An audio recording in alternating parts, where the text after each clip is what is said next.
My India my country, এই যে তিনি বলছেন, এই যে ভারতবর্ষকে ভালোবাসো, এই পরিপ্রেক্ষিতে আমরা নিজেদের দিকে যদি তাকাই, আমরা কি করতে পারি? এইটা একটা প্রশ্ন।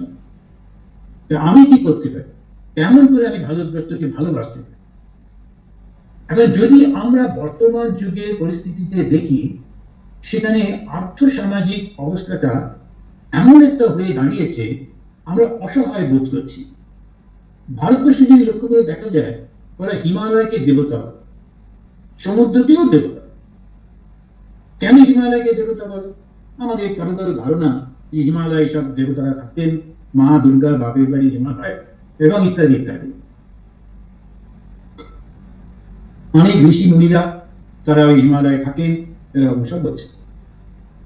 ঠিকই, ওরা এখনো থাকে, কিন্তু আসল কারণটা কি জানলে অবাক লাগবে। ওই হিমালয়ে আমাদের ভারতবর্ষকে রক্ষা করছেন চায়না থেকে, নর্থ থেকে যে তীব্র হাওয়াটা আসছে তাকে বন্ধ করে। এই উত্তরে যে ভয়ঙ্কর হাওয়াটা আসছে সেটাকে হিমালয় নিজে যেন পিঠ দিয়ে রক্ষা করছে ভারতবর্ষের। আবার দক্ষিণ থেকে যে মহাসমুদ্র থেকে জলকণা নিয়ে যে বাতাসটা বয়ে চলে যাচ্ছিল উত্তরের দিকে, সেটাকে থামিয়ে তার থেকে বৃষ্টি সৃষ্টি করে এই হিমালয় সারা ভারতবর্ষটাকে ফার্টাইল রয়েছে।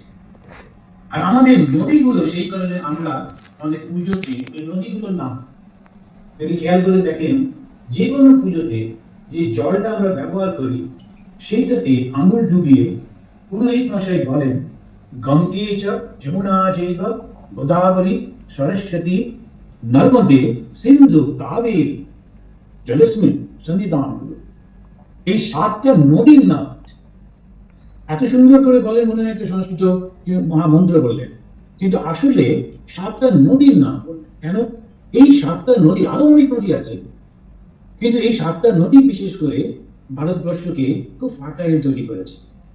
আর তার জন্য ভারতবর্ষে খাবারের অভাব হতো না কোনোদিন। এই হিমালয় আমাদের এতটা সাহায্য করে বলে, যদিও ওটা পাহাড়, তথাপি ওকে আমরা দেবতার সম্মান। সমুদ্র আমাদেরকে রক্ষা করে বিদেশি আক্রমণ থেকে, এবং সমুদ্রের অনেক আমাদের অনেক কিছু করতেন বলে তার সেই জল বাষ্প হয়ে যাচ্ছে, তার সমুদ্রকে দেবতা রাখা। নদীগুলো আমাদের সাহায্য করছে বলে আমরা এই নদীকে পুজো করি। গাছের থেকে অক্সিজেন পাই বলে আমরা গাছকে পুজো করি। পশু পাখিদের থেকেও সাহায্য পাই বলে ওদেরকে আমরা পুজো করি।